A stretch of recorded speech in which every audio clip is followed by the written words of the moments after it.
Le premier village de cette saison fut Bonlé. Le départ de la rando se fit au pied de l'église Sainte-Catherine.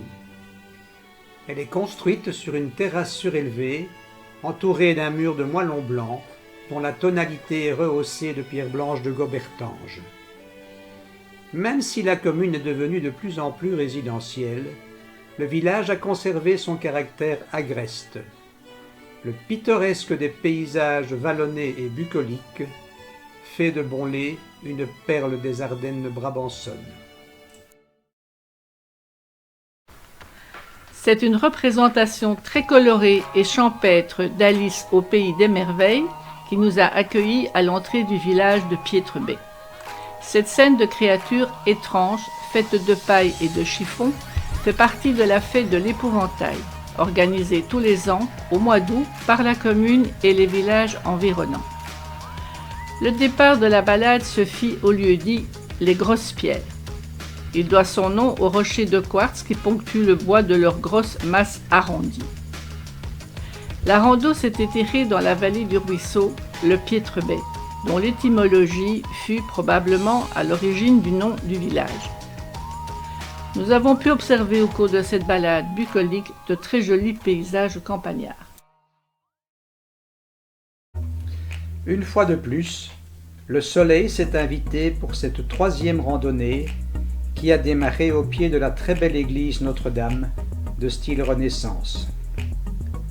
Le village de Diolmont, situé dans la partie est du Brabant wallon, fait partie de la commune de Chaumont-Gistoux. Cette région possède des attraits indéniables, tant pour le promeneur que pour l'amateur de patrimoine naturel ou bâti. Deux cours d'eau, le Train et le Pisselet, traversent l'entité du sud au nord, avant de se jeter dans la Dyle à Gréloisseau. Avec leurs nombreux affluents, ils y ont creusé au fil du temps un relief assez prononcé, auquel la région doit une grande partie de son charme. Des versants souvent boisés, des plateaux cultivés, des villages au caractère pittoresque, offrent aux promeneurs quelques très beaux panoramas. C'est une brume hivernale qui nous a accueillis dans le village de Néreis, situé au nord de la commune de Heidelberg. Le départ se fit à proximité de la Lindenhof, cette ancienne ferme-château datant de 1756 est devenue aujourd'hui un centre de convalescence pour chevaux. C'est au fil de l'eau, le long de la vallée de la Heise, que notre rando nous emmena à l'étang de Langerode, situé au nord du village. Le parcours se poursuivit dans la réserve naturelle du Dos de Bemde, vaste prairie de basses altitudes constituée de nombreux étangs et marécages. Cette réserve jouxte le château de Néreis. Ce château connut de nombreuses affectations. Tour à tour, pavillon de chasse, relais de poste, hôpital, hôtel-restaurant et depuis 2007 transformé en appartement de luxe. C'est sous un soleil éclatant que notre balade se termina au pied de l'église Sint-Paulus. Bonjour, je m'appelle Lily. Papy et mamie m'ont emmenée à Gottechin en repérage d'une de leurs balades. Le départ de la rando se fit au pied de l'impressionnant escalier de l'église consacrée à Saint-Remacle. Le petit village vaut vraiment le détour, non seulement pour ses jolies façades, mais également pour quelques imposantes fermes en carré, parmi lesquelles la ferme-château de Bossard est certainement la plus spectaculaire. La balade nous emmena à travers champs en empruntant de pittoresques chemins campagnards en direction des bois de Linsno et de Bossard.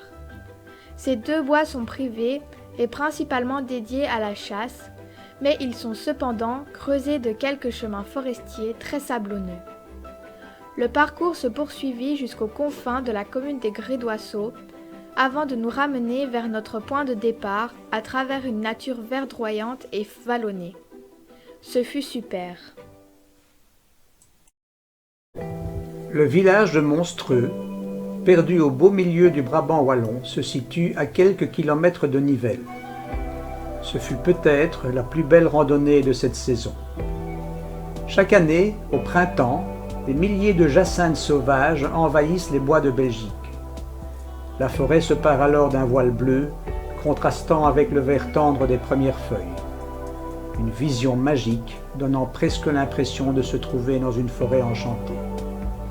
C'est ce spectacle naturel unique et éphémère que nous avons pu découvrir en traversant les bois de l'Hôpital et du Planty.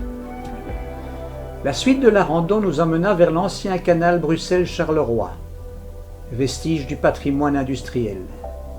Les vieilles écluses, rendues obsolètes par la mise en service du plan incliné de Ronquière, ont été transformées en cascades d'eau. C'est le long de la Samme, petit ruisseau qui longe le canal, que s'est poursuivie notre balade, à travers des paysages colorés en direction de notre point de départ.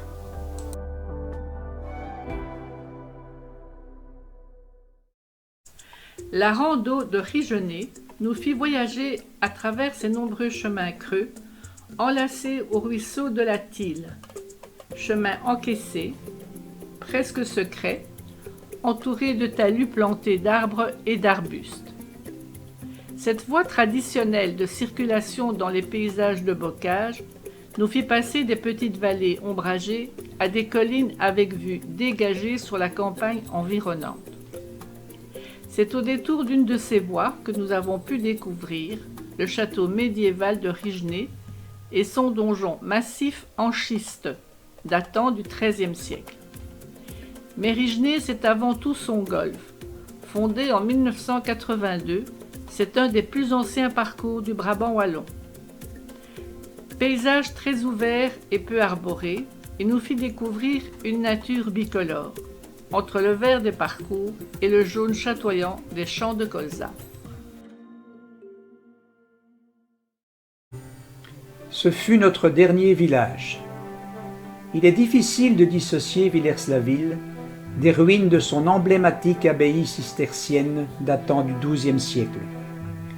Aujourd'hui, ces murs ne résonnent plus des pas des moines, mais bien de ceux des touristes, mais aussi des voix des musiciens et des comédiens qui s'emparent du site l'espace de quelques jours les mois d'été. C'est sous l'arche de la vieille porte de Namur, située à côté de l'ancien moulin, devenu aujourd'hui le syndicat d'initiative, que démarra notre randonnée. C'est une jolie route pavée qui nous emmena au pied de la chapelle Notre-Dame des Affligés. Construite en 1731, elle tient sa légende d'une promesse faite par un officier en route pour le champ de bataille allemand. C'est en poursuivant notre trajet jusqu'à l'orée des champs qu'un petit chemin de terre nous invita à pénétrer dans le bois de l'Ermitage. Creusé par le ruisseau du même nom, il nous offrit un festival de verdure.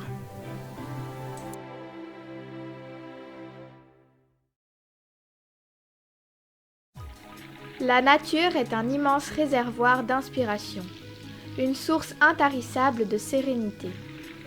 Les uns y marchent pour se maintenir en pleine santé, d'autres l'observent pour en découvrir les mystères.